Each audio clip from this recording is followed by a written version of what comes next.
un futur enseignant en histoire du Québec et du Canada pourrait choisir de ne prendre aucun cours en histoire du Québec et du Canada.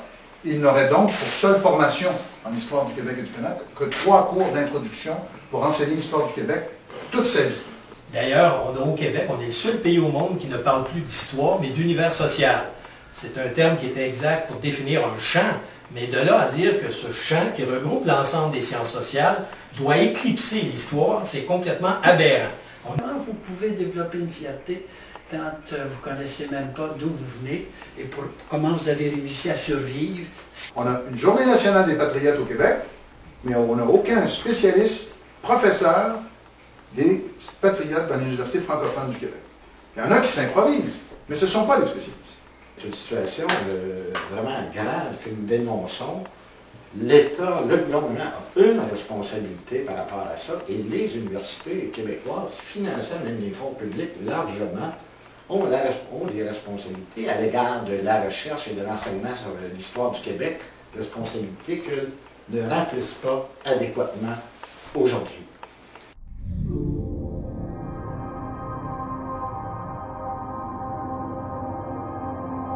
Et alors on a décidé d'aller plus loin et de faire une étude, la même enquête, une enquête semblable au niveau universitaire. Et c'est ce qu'on veut vous révéler et présenter ce matin. Alors, bienvenue et merci d'être ici. Alors, M. Bédard, vous voulez nous présenter les grandes conclusions de votre étude?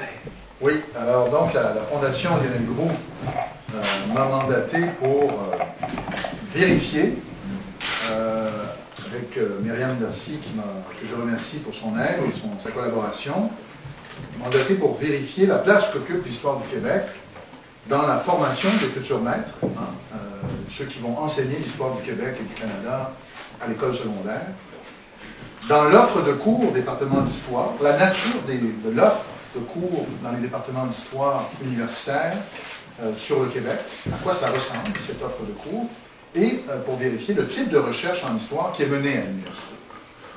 Alors, qu'en est-il?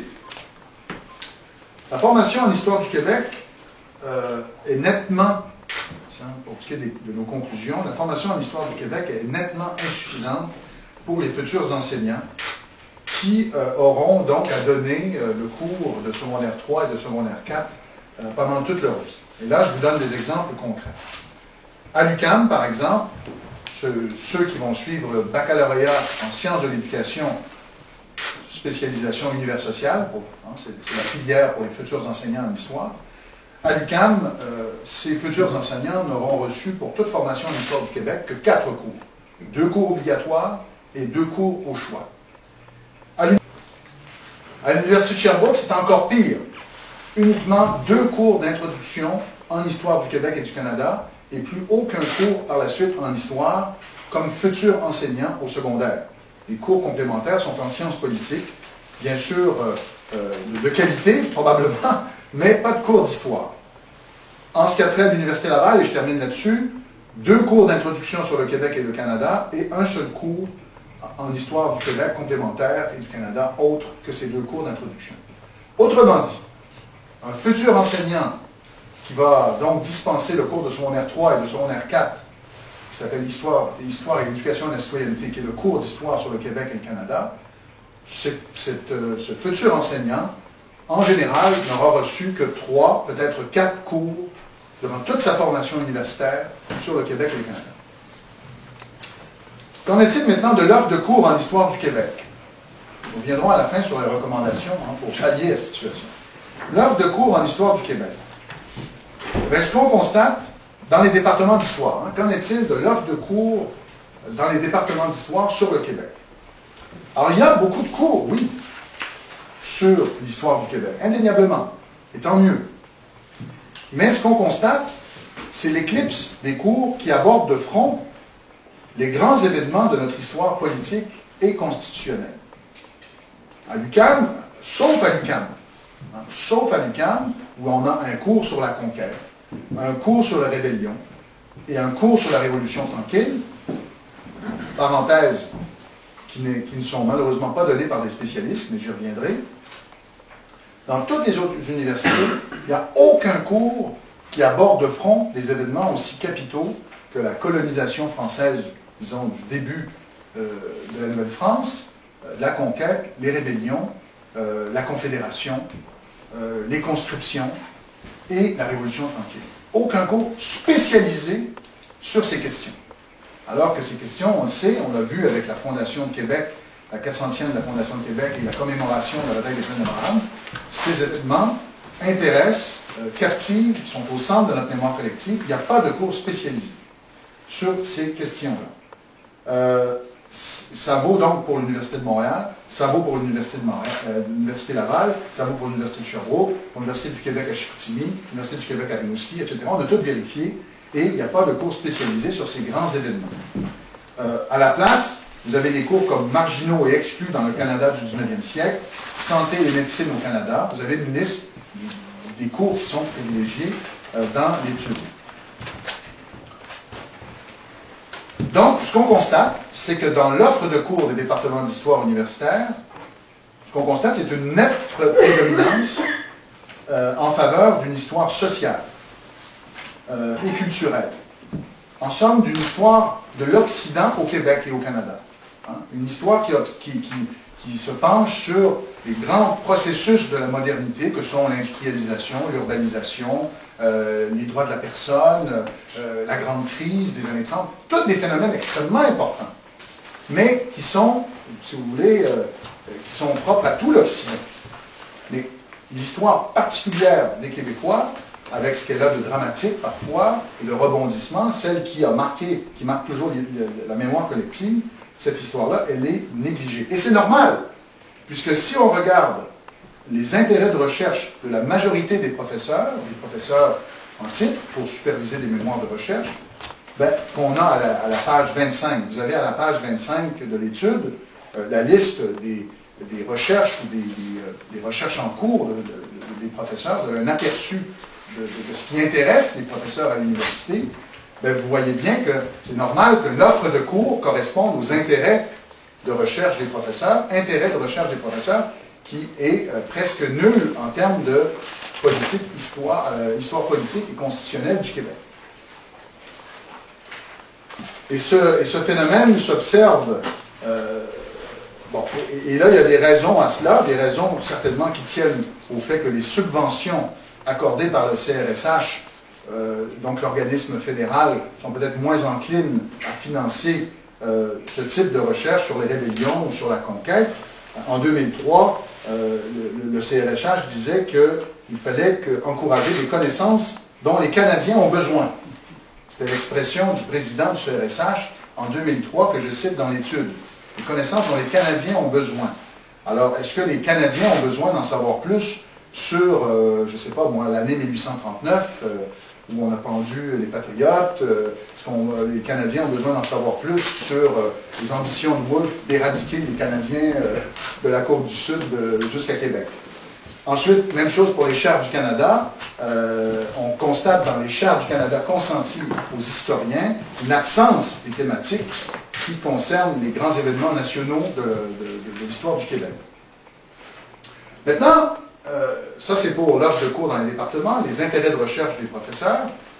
Lorsqu'on regarde, enfin, et là c'est là que aussi m'a beaucoup aidé Myriam Darcy, lorsqu'on fait la compilation des mémoires de maîtrise et des thèses de doctorat qui ont été produites depuis 1995. On a pris cette date un peu au hasard, donc on a pris 15 ans. Donc, dans les 15 dernières années, on en a compilé 575 mémoires de maîtrise faits dans les départements d'histoire francophone du Québec et 141 thèses. Ce qu'on constate, c'est que, en dépit de ce désintérêt des professeurs d'université pour l'histoire nationale et politique et des cours qui sont offerts, donc, il y a un intérêt soutenu des étudiants. Près du quart des mémoires et des thèses portent sur des événements marquants ou des personnages marquants de notre histoire politique et nationale au Québec. Donc des personnages comme, je ne veux pas donner des mauvaises épices, mais Louis-Joseph Papineau, Maurice Duplessis. Il y a un quart, en gros, Lionel Groulx, des mémoires et des thèses qui portent sur des grands événements, des grands personnages de notre histoire. Donc, ce qu'on peut constater, c'est qu'il y a, d'une certaine façon, inadéquation entre l'offre de cours et la spécialisation des professeurs et l'intérêt des étudiants qui continuent à être soutenus en faveur d'une histoire politique et nationale québécoise. Donc, je m'arrêterai à peu près là-dessus. Nos recommandations, j'en mentionne quelques-unes. Donc, nos recommandations. Premièrement, ce qu'on juge essentiel, c'est que les futurs enseignants en histoire au secondaire aient un minimum, je vous en donne quelques-unes, on pourra approfondir, mais les plus importantes, il faut absolument que les futurs enseignants aient au moins 10 cours sur le Québec et le Canada à l'université. Donc, c'est-à-dire l'équivalent d'un an, au moins. Et au moins 2 cours sur l'histoire politique et constitutionnelle du Québec. Quand même assez fondamental. Ça, c'est notre première recommandation. Donc, il faudrait au moins qu'ils aient 20 cours d'histoire, point, 10 cours sur le Québec et le Canada, puisque c'est à peu près ça, la proportion. Hein. Ils vont être appelés à enseigner secondaire 1 et 2, histoire générale, secondaire 3 et 4, histoire du Québec et du Canada. Ensuite, pour ce qui est de la recherche, ce qu'on propose, c'est de créer un centre à l'Institut national de recherche scientifique qui serait vraiment spécialisé sur l'histoire politique du phénomène national québécois et qui serait responsable de chaires sur le Québec qui devraient être octroyées dans les universités québécoises pour relancer la recherche sur ces grands événements et ces grands personnages de notre histoire. Bonjour. Alors, quelques mots d'abord sur la Coalition pour l'histoire. Ça a été fondé en 2009, justement, un peu dans la suite de tout le problème des cours qui ont été, les nouveaux cours là, qui ont été lancés dans le cadre de la réforme qui a commencé en 2000 et vers 2006-2007, on abordait les cours en histoire du Canada, secondaire 3 et 4. Alors, il y a eu à ce moment-là un premier mouvement et on a finalement fondé en 2009 ce regroupement d'associations de professeurs de cégep, du secondaire, avec aussi la Fondation Lionel Groulx qui en fait partie, des citoyens inquiets de la dérive qui se passait dans l'enseignement de l'histoire, et avec toutes sortes d'autres associations. Et notre objectif principal, c'était de faire la critique des contenus des programmes pour amener des améliorations, des changements dans les différents contenus. Et la coalition s'intéresse autant au primaire, au secondaire, au collégial qu'à l'université. Alors, notre premier geste, ça a été de faire une pétition qui a ramassé au-delà de 3600 noms pour protester justement contre la nouvelle approche. Alors, nous, on critiquait non seulement le découpage de la matière en secondaire 3 et 4, mais surtout l'approche. Une approche qu'on jugeait trop axée sur le présent, qui mettait trop l'accent uniquement sur la diversité et le multiculturalisme, qui était aussi axée uniquement sur les compétences qu'on évaluait, alors que nous, on met l'accent surtout sur les connaissances, qui sont, à mon avis, importantes. Et on constate, et pas seulement au Québec, de plus en plus la discipline historique, c'est-à-dire la discipline comme telle, tend à s'effacer. Nous, on souhaite, entre autres, un retour à l'histoire, comme ça se fait dans tous les pays du monde. Et donc, on n'essaye pas de faire disparaître l'enseignement de l'histoire. Donc, on a critiqué des programmes. Et aujourd'hui, on est très heureux de voir que l'étude d'Éric, non seulement c'est une étude très approfondie, mais on est tout à fait d'accord avec les grandes recommandations. On a de cours pour les futurs enseignants en histoire est tout à fait inadéquate. Actuellement, là, ça a été bien décrit, c'est très peu de cours en histoire du Québec que reçoivent les étudiants. Vous savez que depuis la réforme Chagnon de 1994, qui a donné tout le contrôle, je dirais, sur les programmes d'enseignement aux facultés d'éducation, la discipline a pris le bord. Il y a de moins en moins de préoccupations pour les contenus d'enseignement et il y en a de plus en plus pour la pédagogie. La pédagogie a pris une place démesurée et ça va contre le rapport parent qui disait, le rapport parent, qu'il fallait renforcer la discipline. Il y a 2 sites intéressants où vous allez retrouver nos rapports. Il y a le site de la coalition qui est coalitionhistoire.org où vous avez toutes nos interventions qui sont reprises. Et vous avez aussi le site fondationlionelgroulx.org. Fondation Lionel Groulx tout ensemble.org.